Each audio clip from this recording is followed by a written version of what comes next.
السلام عليكم ورحمة الله. بسم الله الرحمن الرحيم. الحمد لله رب العالمين. اللهم صل على محمد وعلى آل محمد. رب اشرح لي صدري ويسر لي أمري واحلل عقدة من لساني يفقهوا قولي. وما توفيقي إلا بالله عليه توكلت إليه أنيب ولا حول ولا قوة إلا بالله. أعوذ بالله من الشيطان الرجيم. بسم الله الرحمن الرحيم. حميم تنزيل الكتاب من الله العزيز العليم غافر الذنب وقابل التوب شديد العقاب ذي الطول لا إله إلا هو إليه المصير. അള്ളാഹു സുബ്ഹാനഹു വ തആല ഖുർആനിൻ്റെ മാസമായ ഈ വിശുദ്ധ റമളാനിൽ അത് പഠിക്കാനും ജീവിതത്തിൽ പ്രാവർത്തികമാക്കാനും അള്ളാഹു നമ്മെ അനുഗ്രഹിക്കുമാറാവട്ടെ. സൂറത്തു ഗാഫിർ സൂറത്താണ് നമ്മൾ വിശദീകരിക്കാൻ ഉദ്ദേശിക്കുന്നത്. ഗാഫിർ ഖുർആൻ ക്ലാസ്, ഏത് ക്ലാസ് നമ്മൾ കേൾക്കുകയാണെങ്കിലും ഖുർആൻ തുറന്നു വെച്ച് കേൾക്കലായിരിക്കും ഉചിതം. അല്ലെങ്കിൽ ഇപ്പോൾ ഗാഫിർ അത് ഖുർആൻ തന്നെ നോക്കണം. ചിലപ്പോൾ നമ്മുടെ സംസാരത്തിലൊരു അവ്യക്തത ഉണ്ടാവും. ഗായിനാണ്. ഈ സൂറത്തിൻ്റെ മറ്റൊരു പേര് മുഅ്മിൻ എന്നും സൂറത്തിന് പേരുണ്ട്. മുഅ്മിൻ നമ്മൾ മറക്കൂല അത്. കാരണം മുഅ്മിൻ സാധാരണ കേൾക്കുന്നത് മുഅ്മിൻ മുസ്ലിം എന്നൊക്കെ. മുഅ്മിൻ എന്നും ഈ സൂറത്തിന് പേരുണ്ട്. ഈ സൂറത്ത് വിശുദ്ധ ഖുർആനിലെ 40-ാമത്തെ അധ്യായമാണ്. 40-ാമത്തെ അധ്യായമാണ് ഈ സൂറത്ത്. ഈ സൂറത്തിലെ ആയത്തുകൾ 85 ആയത്തുകളാണ്. 85 ആയത്തുകളാണ് ഈ സൂറത്തിലുള്ളത്. ഇനി ഈ സൂറത്തിൻ്റെ മറ്റൊരു പ്രത്യേകത, ഈ സൂറത്തിന് ഗാഫിർ എന്ന് നാമം വരാനുള്ള കാരണം ഈ സൂറത്തിലെ 3-ാമത്തെ ആയത്തിൻ്റെ തുടക്കം ഗാഫിരിൽ ദംബി, അത് ഗാഫിർ എന്ന് വന്നതുകൊണ്ടാണ്. ഇനി മുഅ്മിൻ എന്നും ഈ സൂറത്തിന് പേരുണ്ട് എന്ന് നമ്മൾ പറഞ്ഞു. മുഅ്മിൻ എന്ന നാമം ഈ അധ്യായത്തിന് ലഭിക്കാനുള്ള കാരണം മുഅ്മിനു ആലി ഫിർഔൻ കുടുംബത്തിലെ ഒരു മുഅ്മിൻ, ഒരു വിശ്വാസിയെക്കുറിച്ച് ഈ സൂറത്തിൽ പ്രതിപാദിക്കുന്നുണ്ട് എന്നതുകൊണ്ടാണ് ഈ സൂറത്തിന് മുഅ്മിൻ എന്ന് പേര് വരാനുള്ള നിദാനം. രണ്ടാമത്, ഈ സൂറത്തിൻ്റെ അവതരണം മക്കയിലാണ്, അഥവാ ഹിജ്റക്ക് മുമ്പ് അവതരിച്ച സൂറത്താണ് സൂറത്തു ഗാഫിർ. മക്കയിലാണെന്ന് മാത്രമല്ല, പ്രബോധനത്തിൻ്റെ മൂർധന്യതയിലെത്തുന്ന സന്ദർഭം, അഥവാ ശക്തമായ എതിർപ്പുകളുള്ള സന്ദർഭത്തിലാണ് ഈ സൂറത്ത് അല്ലാഹു സുബ്ഹാനഹു വ തആല നബിക്ക് അവതരിപ്പിച്ചു കൊടുക്കുന്നത് എന്ന് അർത്ഥം. ശരി, നമുക്ക് ആയത്തിലേക്ക് പ്രവേശിക്കാം. ഹമീം. ഹ കുറച്ച് നീട്ടിയാൽ മതി, മീം നല്ലവണ്ണം നീട്ടണം. നമ്മൾ സാധാരണ കേൾക്കാറുള്ള ഇങ്ങനെയുള്ള ഒരു ഹർഫ് കൊണ്ട് തുടങ്ങുന്ന ആയത്തുണ്ട്, 2 കേവലാക്ഷരങ്ങൾ കൊണ്ട് തുടങ്ങുന്ന ആയത്തുകൾ, 3, 4, 5 ഇങ്ങനെ കേവലാക്ഷരങ്ങൾ കൊണ്ട് തുടങ്ങുന്ന സൂറത്തുകൾ ഖുർആനിൽ ഒരുപാടുണ്ട്. അതിന് പ്രത്യേകിച്ച് അർത്ഥമൊന്നുമില്ല എന്ന് ഇപ്പോൾ നമ്മൾ മനസ്സിലാക്കിയാൽ മതി. പ്രത്യേകിച്ച് അതിന് അർത്ഥമൊന്നുമില്ല.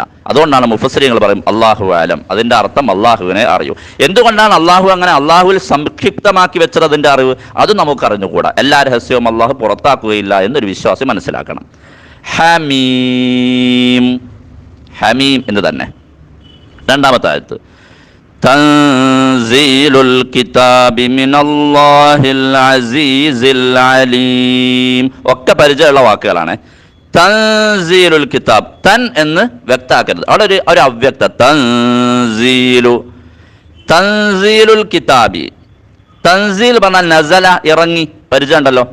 അവതരണം എന്നാണ് അർത്ഥം. തൻസീൽ അവതരണം. അൽ കിതാബ് ഈ കിതാബിൻ്റെ, ഈ കിതാബ് നമ്മുടെ നമ്മൾ അർത്ഥം വെക്കാൻ അൽ എന്ന ഹർഫുള്ളത് കൊണ്ടാണ്. ഈ കിതാബിൻ്റെ അവതരണം മിനല്ലാഹി അള്ളാഹുവിൽ നിന്നാകുന്നു. അള്ളാഹുവിൽ നിന്ന്, മിൻ പറഞ്ഞാൽ നിന്ന് എന്നാ, അള്ളാഹുവിൽ നിന്നാകുന്നു. ഇനി ആരാണ് അള്ളാഹു എന്നുള്ള പരിചയപ്പെടുത്താണ്. അൽ അസീസിൽ അലീം, അള്ളാഹുവിൻ്റെ 2 പേരുകൾ. അൽ അസീസ്, അള്ളാഹു പറഞ്ഞാൽ നമുക്കറിയാലോ. സാക്ഷാൽ ആരാധ്യൻ, അവനാണ് അള്ളാഹു എന്ന് പറയാം. മാതാ അമൃതാനന്ദമയിക്ക് അള്ളാഹു എന്ന് പറയില്ല. കാരണം അമൃതാനന്ദമയി ജനിച്ച ആളാണ്, മരിക്കുകയും ചെയ്യും, ഭക്ഷിച്ചിട്ടുണ്ട്, കുടിച്ചിട്ടുണ്ട്, ഉറങ്ങാറുണ്ട്, മരിച്ചിട്ടുണ്ട്. മമ്പുറം തങ്ങൾക്കോ അല്ലെങ്കിൽ മറ്റേതെങ്കിലും ആരാധിക്കപ്പെടുന്ന ആരാധ്യന്മാർക്കോ ഒരിക്കലും അള്ളാഹു എന്ന് പറയില്ല. അള്ളാഹുവെ പോലെയുമല്ല അവർ. കാരണം അവരൊക്കെ മേൽ പറയപ്പെട്ട കാര്യങ്ങളൊക്കെ ചെയ്ത് മരിച്ചുപോയവരാണ്.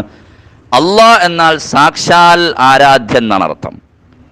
അപ്പോൾ അള്ളാഹു സുബ്ഹാനഹു വ തആല രണ്ട് നാമങ്ങൾ അൽ അസീസ്. അസീസ് എന്നാൽ അജയ്യൻ. അജയ്യൻ, ഒരാൾക്കും തോൽപ്പിക്കാൻ കഴിയാതെ എല്ലാവരെയും അതിജയിച്ചു നിൽക്കുന്നവൻ. ഒരാൾക്കും തോൽപ്പിക്കാൻ കഴിയാതെ എല്ലാവരെയും അതിജയിച്ചു നിൽക്കുന്നവൻ, അഥവാ അവന്റെ അധികാരത്തിൽ കൈകടത്താൻ ഒരാൾക്കും കഴിയില്ല. അങ്ങനെയുള്ളവനാണ് അസീസ്. അസീസ് അല്ലാഹു അസീസ് അജയ്യനാണ്. അൽ അലീം, സൂക്ഷ്മജ്ഞാനമുള്ളവൻ. അലീം പറഞ്ഞ അറിവ്, വിജ്ഞാനം. സൂക്ഷ്മജ്ഞാനമുള്ളവനാകുന്നു അല്ലാഹു. ഈ ആയത്തിൽ എന്താണ് തൻസീലുൽ കിതാബ്? ഈ കിതാബിനെ കുറിച്ച് പറഞ്ഞ് കൊണ്ട് എന്താണ് തുടങ്ങാൻ കാരണം? നബി സല്ലല്ലാഹു അലൈഹി വസല്ലമയുടെ പ്രബോധന സന്ദർഭത്തിൽ അള്ളാഹുവിൻ്റെ റസൂലിനെ ആയത്തുകൾ ഇങ്ങനെ ഓതിക്കൊടുക്കുമ്പോൾ ആയത്തുകളെ നിഷേധിച്ചിരുന്നു. കവിവാക്കാണിത്, അതുപോലെ തന്നെ ഒരു ഭ്രാന്തനിൽ നിന്നുള്ള വാക്കുകളാണ്. ഇതൊക്കെ പറഞ്ഞുകൊണ്ടാണ് മക്കയിലെ മുശ്രിക്കീങ്ങൾ അള്ളാഹുവിൻ്റെ റസൂലിനെ പരിഹസിച്ചത്. ആ പരിഹാസത്തെ അള്ളാഹു സുബ്ഹാനഹു വ തആല ഡിഫെൻഡ് ചെയ്യുകയാണ് ഈ ആയത്ത് പറഞ്ഞിട്ട്. അതുകൊണ്ടാണ് ഖുർആൻ അങ്ങനെ തന്നെ പറയാനുള്ള കാരണം. മനസ്സിലായല്ലോ? അടുത്തത് മൂന്നാമത്തെ ആയത്ത്. ഗാഫിരിൽ ദംബി വഖാബിലിത് തൗബി ശദീദിൽ ഇഖാബി ദിത്തൗലി ലാ ഇലാഹ ഇല്ലാഹു ഇലൈഹിൽ മസീർ. ആയത്ത് ഖുർആനിൽ ശ്രദ്ധിക്കണം. ഗാഫിരിൽ ദംബി, ദൻബ് പറയരുത്, നൂനിന്റെ മേലൊരു മീമ് കാണാം. ദംബ്, ചുണ്ട് പൂട്ടണം. ദംബി വഖാബിലിത് തൗബി ശദീദിൽ ഇഖാബി ദിത്തൗലി. ദീ നീട്ടരുത്, താ അല്ല, ത്വ ആണ്. ത്വക്ക്, ത്വക്കിന്റെ ത്വ. ദിത്തൗലി, ലാ നല്ലവണ്ണം നീട്ടണം. ലാ ഇലാഹ ഇല്ലാഹു ഇലൈഹിൽ മസീർ. സീനല്ല, സ്വാതന്ത്ര്യത്തിന്റെ സ്വാദാണ് മസീർ. അതാണ് മൂന്നാമത്തെ ആയത്ത്. അതിന്റെ അർത്ഥം നോക്കാം. ഗാഫിരിൽ ദംബി കേട്ട് പരിചയമുള്ളതാണ്. അള്ളാഹു ഗഫൂറാണ്, നമുക്ക് പരിചയമുണ്ടല്ലോ, ആ വാക്കാണ് ഗാഫിരിൽ ദംബ്. ഗാഫിർ പറഞ്ഞാൽ പൊറുക്കുന്നവൻ, ദംബ് പറഞ്ഞ പാപം, പാപങ്ങളെല്ലാം പൊറുക്കുന്നവൻ. അള്ളാഹു ആരാണെന്ന് മേലെ രണ്ട് ഗുണങ്ങൾ പറഞ്ഞിട്ടുണ്ട്. അസീസ് അജയ്യനാണ്, അലീം സൂക്ഷ്മജ്ഞാനമുള്ളവനാണ്. മൂന്നാമത് പറയുന്നത് ഗാഫിരിൽ ദംബി പാപങ്ങളെല്ലാം പൊറുക്കുന്നവൻ. വഖാബിലിത് തൗബി, വഖാബിലിത് തൗബി, തൗബ കേട്ടിട്ടില്ല? തൗബ ഖേദിച്ച് മടങ്ങുക, അതിനാണ് തൗബ പറയാ. ഖേദിച്ച് മടങ്ങുക. ഖാബിൽ പറഞ്ഞ സ്വീകരിക്കുക എന്നാ. വഖാബിലിത് തൗബി തൗബ സ്വീകരിക്കുന്നവൻ. ശദീദിൽ ഇഖാബ്, ശദീദ് പറഞ്ഞ കഠിനമായ, ഇഖാബ് ശിക്ഷ, കഠിനമായി ശിക്ഷ നൽകുന്നവൻ, കഠിനമായി ശിക്ഷ നൽകുന്നവൻ. ദിത്തൗലി, തൗല് തൂല് എന്ന പദത്തിൽ നിന്ന്, തൂല് പറഞ്ഞ നീളമുള്ളത് എന്നാ. ഇവിടെ തൗല് എന്നതുകൊണ്ടുള്ള ഉദ്ദേശം ഔദാര്യം ചെയ്യാം.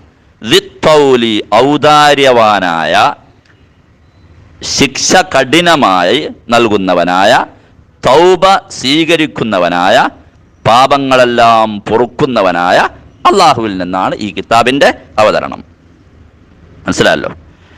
ലാ ഇലാഹ ഇല്ലാഹു, ലാ ഇലാഹ ഒരു ഇലാഹുമില്ല. ഇലാഹ് പറഞ്ഞാൽ യഥാർത്ഥത്തിൽ ആരാധിക്കപ്പെടുന്നവനായി ഒരാളുമില്ല. ഇലാഹ് പറഞ്ഞാൽ അതാ, ലാ മഅബൂദ ബിഹഖിൻ ഇല്ലാഹു, യഥാർത്ഥ ആരാധ്യൻ ഇല്ലാഹു, അവനല്ലാതെ, അവനൊഴികെ ഇല്ല. ഇലൈഹി അവനിലേക്ക് മാത്രമാണ്. അവനിലേക്ക് എന്നോട് അർത്ഥം പറഞ്ഞാൽ പോരാ, ഇലൈഹി അവനിലേക്ക് മാത്രം എന്നൊരർത്ഥം പറയണം. മാത്രമാണ് അൽ മസീർ മടക്കസ്ഥാനം. അതൊരു ഗ്രാമറാണ്, നമ്മളത് വിശദീകരിച്ചോടെ പറയേണ്ട ആവശ്യമില്ല. അവിടെ മാത്രം എന്ന് കിട്ടാൻ എന്താ കാരണം എന്ന് ഇനി ആരെങ്കിലും ചോദിക്കുകയാണെങ്കിൽ ഇൻഷാ അല്ലാഹ് നമുക്ക് പറയാം. ഇലൈഹി അവനിലേക്ക്, അള്ളാഹുവിലേക്ക് മാത്രമാണ് അൽ മസീർ മടക്കസ്ഥാനം. അർത്ഥം മനസ്സിലായല്ലോ? ഇനി ഈ മൂന്നാമത്തെ ആയത്തിലെ ചില വിശദീകരണങ്ങൾ. ഈ ആയത്ത് ഖുർആനിനെ അള്ളാഹു പ്രതിരോധിക്കുകയാണ്. രണ്ടാമത്തെ ആയത്ത് ഖുർആനിനെ അള്ളാഹു, ഖുർആനിനെതിരെ വന്ന ആരോപണങ്ങളെ പ്രതിരോധിക്കുന്ന ആയത്താണ് ഈ ആയത്ത്, തൻസീലുൽ കിതാബ് എന്നത്. മൂന്നാമത്തെ ആയത്തിൽ അപവാദം പറഞ്ഞിട്ടും പ്രതീക്ഷ കൊടുക്കുന്നു നന്നാവാൻ. അത് അള്ളാഹുവിനെ കുറിച്ച് നോക്കൂ നിങ്ങൾ. അള്ളാഹു ഒരു ക്രൂരനാണ് എന്നൊക്കെയാണ് സമൂഹത്തിൽ മുസ്ലിങ്ങൾ പോലും ചിത്രീകരിക്കുന്നത്. ഇത്രമാത്രം ഖുർആനിനെ കുറിച്ചും ഇസ്ലാമിനെ കുറിച്ചും പ്രവാചകനെ കുറിച്ചും അള്ളാഹുവിനെ കുറിച്ചും അപവാദം പറഞ്ഞിട്ട് പ്രതീക്ഷ കൊടുക്കുന്ന ആയത്താണ് മൂന്നാമത്തെ ആയത്ത്. മൂന്നാമത്തെ ആയത്ത് പ്രതീക്ഷ കൊടുക്കുക. നിങ്ങൾ ഖുർആനിലേക്കൊന്ന് നോക്കി നോക്ക്. ആദ്യമായി അള്ളാഹ് പറഞ്ഞ വാക്കെന്താ? ഗാഫിരിദ് ദംബി, പാപം പൊറുക്കുന്നവൻ, വഖാബിലി തൗബി, തൗബ സ്വീകരിക്കുന്നവൻ. മൂന്നാമതാണ് ശദീദുൽ ഇഖാബ്, കഠിനമായി ശിക്ഷിക്കുന്നവൻ എന്ന് പറഞ്ഞു. അഥവാ ഒന്നും രണ്ടും വാക്ക് ഇത്തരത്തിലുള്ള ആരോപണം പറയുന്ന ആളുകൾക്ക് നന്നാവാൻ അവസരം കൊടുക്കുക. മൂന്നാമതാണ് അള്ളാഹുവിൻ്റെ ശിക്ഷയെക്കുറിച്ച് പറയുന്നത്. പിന്നെ ദിത്തൗല്, അതും നന്നാക്കാൻ അവസരമുള്ള ആളുകൾക്ക് കൊടുക്കുന്ന വാക്കാണ് ഔദാര്യം ചെയ്യുന്നവൻ. അതുകൊണ്ടാണ് ഈ ആയത്തിനെ കുറിച്ച് ചില പണ്ഡിതന്മാർ പറഞ്ഞു, മൂന്നാമത്തെ ആയത്തിനെ കുറിച്ച് അർജ ആയത്തിൻ ഫി കിതാബില്ല, അള്ളാഹുവിൻ്റെ ഖുർആനിൽ ഏറ്റവും പ്രതീക്ഷ കൊടുക്കുന്ന ഒരായത്താണ് ഈ മൂന്നാമത്തെ ആയത്ത്. ഇങ്ങനെയൊക്കെ പരിഹസിച്ചിട്ടും അള്ളാഹ് ഗാഫിർ ദംബ്, ഇതാ അള്ളാഹ് പാപം പൊറുക്കും കേട്ടോ, നിങ്ങൾക്ക് കുറ്റബോധം തോന്നിയാൽ നിങ്ങളങ്ങ് മടങ്ങിക്കോളി, നന്നായിക്കോളി എന്ന അവസരം അള്ളാഹ് കൊടുക്കുകയാണ്. അള്ളാഹു പ്രതീക്ഷ കൊടുക്കുകയാണ് അവർക്ക്. മനസ്സിലായല്ലോ? ഇനി ധാർഷ്ട്യത്തിൽ തന്നെ അവരുടെ ധാർഷ്ട്യത്തിൽ തന്നെ മുന്നേറുകയാണ് എങ്കിൽ അവർക്കുള്ള താക്കീതുമുണ്ട്, ശദീദുൽ ഇഖാബ്.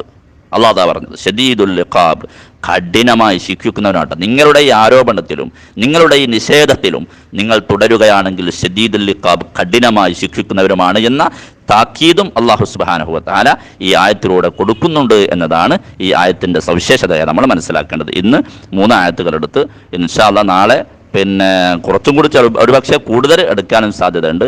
അല്ലെങ്കിൽ ആയത്തിൻ്റെ വലുപ്പവും അതുപോലെ ആശയങ്ങളുടെ വ്യാപ്തിയും കൂടുന്നതിനനുസരിച്ച് ചിലപ്പോൾ കൂടുകയും കുറയുകയും ചെയ്യാം. ഒന്ന് ഓതിയിട്ട് നമുക്ക് അവസാനിപ്പിക്കാം. അഊദു ബില്ലാഹി മിനശ് ശൈത്വാനിർ റജീം. ബിസ്മില്ലാഹിർ റഹ്മാനിർ റഹീം. ഹമീം.